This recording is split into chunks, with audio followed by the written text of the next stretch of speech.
السلام علیکم۔ نئے موضوع کے ساتھ اور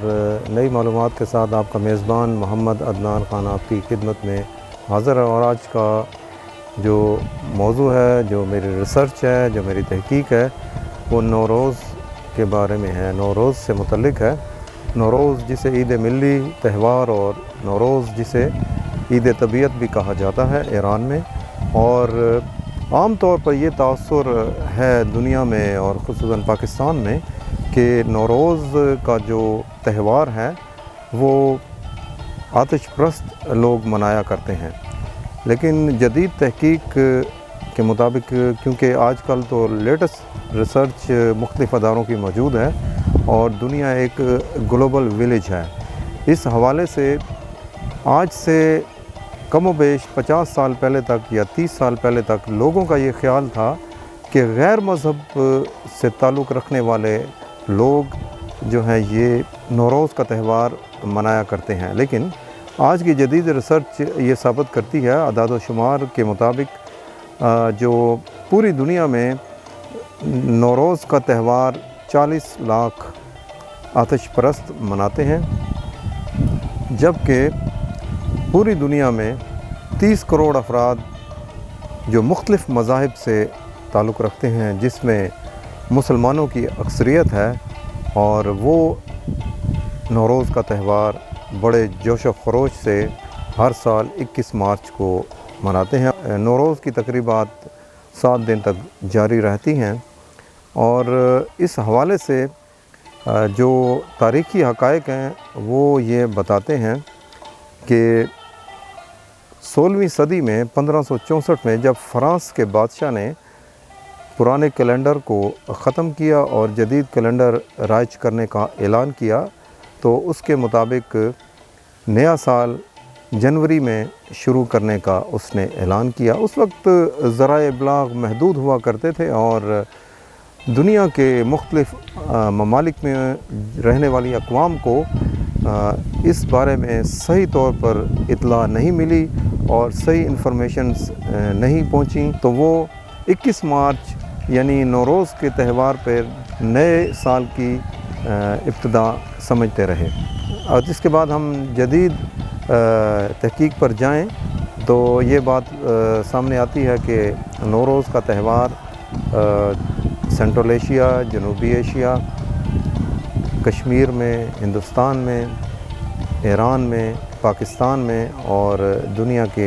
دیگر ممالک میں بڑے جوش و خروش سے منایا جاتا ہے۔ ان ممالک کی تفصیل میں ابھی کچھ دیر بعد میں آپ کے سامنے پیش کروں گا۔ نوروز منانے والے ممالک کا میں ذکر کرنا چاہتا ہوں، تو اس میں نوروز کا تہوار ایران، کردستان، افغانستان، آذربائیجان، بنگلہ دیش، چین اور خصوصی طور پر چین کے صوبہ سنکیانگ کے تاجکوں اور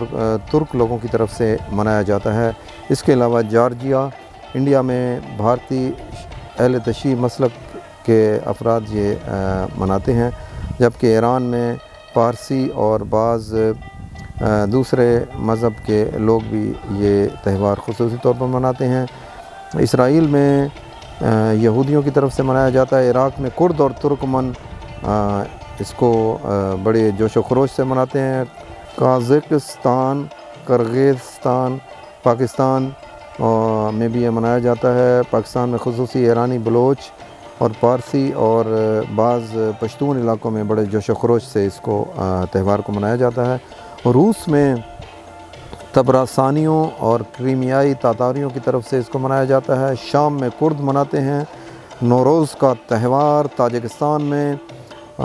بھی منایا جاتا ہے۔ ترکی میں آذربائیجانی رہنے والے اور کرد اور یورو کی یہ مناتے ہیں۔ ترکمانستان اور ازبکستان میں بھی یہ اسی طرح منایا جاتا ہے۔ عموماً 19، 20، 21 مارچ کو ان ممالک میں نوروز کی عام تعطیل ہوتی ہے سرکاری طور پر۔ مغربی ایشیا اور وسط ایشیا میں یہ تہوار تقریباً 3000 سالوں سے منایا جا رہا ہے۔ نوروز کو ایرانی قوم کی مختلف نسلی گروہوں کے مابین اتحاد کی علامت سمجھا جاتا ہے۔ ایران میں مختلف نسلی گروہوں فارس، آذربائیجانی، کرد، بلوچی، سمنانی، تالش، لور، بختیاری، گیلکی، مازندرانی، خوزستانی، عرب، گورگانی، ترکمن، یہ اس کو مناتے ہیں اور یہ بڑے جوش و خروش سے منایا جاتا ہے۔ اس کے علاوہ بعض محققین نے تاریخی حقائق، بعض محققین نے اور مورخین نے نوروز کے بارے میں جو تحقیق کی ہے، اس کی تاریخی پس منظر کے حوالے سے وہ بیان کرتے ہیں۔ جب حضرت موسیٰ علیہ السلام کے خلاف فرعون اور اس کی حکومت اور اس کے پیروکار ہو گئے اور ان کے جانی دشمن بن گئے تو معجزات دکھانے شروع کی حضرت موسیٰ علیہ السلام نے۔ فرعون اس بات پہ بضد تھا کہ حضرت موسیٰ علیہ السلام اپنے جو ہے معجزات عوام کے سامنے پیش کریں، اور اس سلسلہ میں ورنہ ان کو سخت سے سخت اذیتیں اور سزائیں دی جاتی رہیں گی۔ اور اس سلسلہ میں جو دن مقرر کیا گیا، جو مشہور واقعہ قرآن پاک میں بھی بیان کیا گیا، فرمایا گیا کہ حضرت موسیٰ علیہ السلام نے جو فرعون کے جادوگروں کے ساتھ مناظرہ کیا، وہ فرعون کے کہنے پر وہ دن مقرر کیا گیا نوروز کا دن، کیونکہ ان دنوں نوروز بڑے اہتمام سے منایا جاتا تھا اور بڑے جوش و خروش سے لوگ اس میں جوک در جوک یا بڑی تعداد میں حصہ لیا کرتے تھے۔ ایک عید کی طور پر منایا جاتا تھا اور خوشی کے طور پر منایا جاتا تھا، ایک سماجی رابطے کے لیے بھی منایا جاتا تھا۔ تو نوروز کا دن مقرر ہوا اور حضرت موسیٰ علیہ السلام اور فرعون کے بلائے ہوئے جادوگروں کے درمیان میں یہ مقابلہ ہوا، جس میں حضرت موسیٰ علیہ السلام کے سامنے انہوں نے مختلف سانپ چھوڑے اور اس کے بعد انہوں نے اپنا عصا جب پھینکا تو وہ اژدہا بن گیا۔ ان کو وہی نازل ہوئی کہ اپنا عصا زمین پر پھینکے۔ تو یہ نوروز کا دن تھا، اور نوروز کے موقع پر جب عوام اور خلقت جمع تھی، حضرت موسیٰ علیہ السلام نے یہ جادوگروں کے ساتھ مقابلہ کیا۔ تاریخی حقائق یہ ثابت کرتے ہیں کہ گزشتہ 3000 سال سے نوروز کا تہوار منایا جا رہا ہے، اور اس کو مختلف ممالک میں مختلف ناموں سے پکارا جاتا ہے، اس کا نام لیا جاتا ہے۔ کہیں پر مجموعی طور پر یہ جشن بہارا ہے، مجموعی طور پر یہ بہار کی آمد پر جو تقریبات ہوتی ہیں، خوشی کا اظہار کیا جاتا ہے کسانوں میں اور مختلف مکتبہ فکر کے لوگوں میں بہار کی آمد کے موقع پر ہی منایا جاتا ہے۔ ہندوستان میں بھی اگر دیکھا جائے تو وہاں پر موسم بہار کی آمد پر مختلف ناموں سے تقریبات مقرر ہوتی ہیں، لیکن اس کی بنیاد، اس کی بیس یہ نوروز کا دن تھا، نوروز کی تقریبات تھیں جو وقت کے بدلنے کے ساتھ ساتھ، گزرنے کے ساتھ ساتھ اپنا نام تبدیل کرتی گئیں۔ اور اسی طرح پاکستان میں اگر آپ دیکھیں، ہارس اینڈ کیٹل شو موسم بہار کی آمد پر منعقد کیا جاتا ہے، جس میں منڈی مویشیاں اور مختلف مصنوعات اور اس میں ہینڈی کرافٹس اور اس میں کافی ساری جو ہے ملکی مصنوعات کی نمائش کی جاتی ہے۔ تو وہ بھی نوروز کی بنیاد پر نوروز کی ایک شکل ہے۔ اور بلوچستان کی طرف جب ہم دیکھتے ہیں تو بلوچستان میں سبی کا میلہ، یہ بھی ابتدا میں آج سے ہزاروں سال پہلے جب ہم مختلف کتب کا مطالعہ کرتے ہیں تو یہ بات عیاں ہو جاتی ہے کہ سبی کا میلہ دراصل نوروز کا جشن تھا، نئے سال کی ابتدا تھی، اور موسم بہارا کی آمد پر مختلف جو پشتون قبائل تھے وہ سبی کے مقام پر اکٹھے ہوتے تھے، اور وہاں پر بڑے پیمانے پر مویشیوں کی، جانوروں کی تجارت ہوتی تھی۔ دور دراز سے لوگ آ کر یہاں پر اپنے جانور فروخت کیا کرتے تھے اور غلہ فروخت کیا کرتے تھے۔ اور یہ نوروز کے موقع پر خصوصاً ہوا کرتا تھا، اور پھر یہ رفتہ رفتہ اور نوروز کے موقع پر ہوا کرتا تھا۔ اور ان دنوں جب یہ جشن نوروز سبی میں ہوتا تھا، منعقد ہوتا تھا، تو یہ سبی کا جو علاقہ ہے خصوصاً یہ قندھار ولایت کے ساتھ شامل تھا، جو افغانستان کا صوبہ قندھار ہے اس سے یہ ملحق تھا، اور یہاں پر قندھار حکومت کا نائب ناظم یا نائب آپ کہہ لیں کہ حاکم جو تھا وہ یہاں پر اس کی رہائش گاہ تھی، اور یہاں پر اس کا دفتر تھا اور اس کی حاکمیت تھی، اور وہی یہ منعقد کرتا تھا، لیکن جب افغانستان میں انگریزوں کو پے در پہ شکستیں ہوئیں اور انگریزوں کو first second third Anglo Afghan war میں پشتونوں نے شدید نقصان پہنچایا، شدید جانی اور مالی نقصان پہنچایا، تو انہوں نے اس تقریب کو تبدیل کیا اور اس کا نام بھی تبدیل کیا اور اس کو سبی میلے کا نام دے کر اس کو کنورٹ کر دیا۔ جو تاریخی حقائق ہیں وہ نوروز سے، جو تاریخی حقائق ہیں ان کا تعلق سبی میلے کا، جو تاریخی حقائق ہیں ان میں سبی میلے کا تعلق نوروز سے جا ملتا ہے ہزاروں سال پہلے، اور یہ سلسلہ اب سبی میلے کی شکل میں آج بھی چل رہا ہے، موجود ہے، اور ہر سال موسم بہاراں کے موقع پر اور ہر سال موسم بہار کی آمد پر وہاں پر یہ میلہ منعقد کیا جاتا ہے، جس میں روایتی انداز میں وہی تقریبات منعقد ہوتی ہیں جو کسی زمانے میں نوروز کے تہوار میں منعقد ہوا کرتی تھی۔ 10ویں صدی میں مشہور اسکالر البیرونی اپنی کتاب التفہیم میں ایران میں نوروز کے منانے کے بارے میں لکھتے ہیں اور بڑی تفصیل سے بیان کرتا ہے، اور اس میں وہ جو ایران سے ملحقہ علاقے ہیں وہاں کا بھی ذکر کرتا ہے کہ یہاں پر مختلف اقوام جو ہیں وہ اور مختلف مذاہب کے لوگ جو ہیں وہ بڑے جوش و خروش سے یہ نوروز کا تہوار مناتے ہیں۔ دوسرا تاریخی ثبوت